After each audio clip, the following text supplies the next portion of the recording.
Est-ce que pour vous, le régime syrien, celui de Bachar el-Assad, est responsable de ce qui se passe actuellement sur son territoire? À partir du moment où il agit tel qu'il agit, il est évidemment responsable. Il doit partir? Bien entendu. Mais il faut tout de même savoir, parce que si je ne le dis pas, personne ne le dira, qu'en face de Bachar el-Assad, il y a des personnalités dont toutes ne sont pas des personnes issues du peuple qui se battent pour la liberté. Certaines sont armées notamment par le Qatar.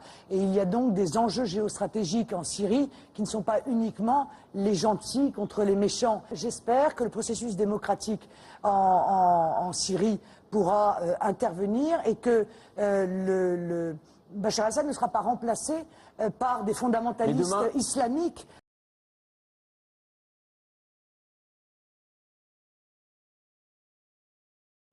Dans une manifestation favorable au régime syrien qui vient de faire plusieurs milliers de morts, on retrouve l'un de ses proches. Il s'appelle Frédéric Chatillon. C'est un ancien leader du GUD, un mouvement étudiant d'extrême droite. C'est un personnage sulfureux, ça va sans dire. Il en joue, ça reste quelqu'un qui est très imprégné de la culture du GUD, quelqu'un qui n'hésite pas à rouler des mécaniques, parfois se montrer menaçant. Il ne s'est pas calmé, on le voit encore dans les manifestations d'extrême droite radicale. C'est un soutien de Bachar el-Assad. C'est pas quelqu'un qui a beaucoup changé.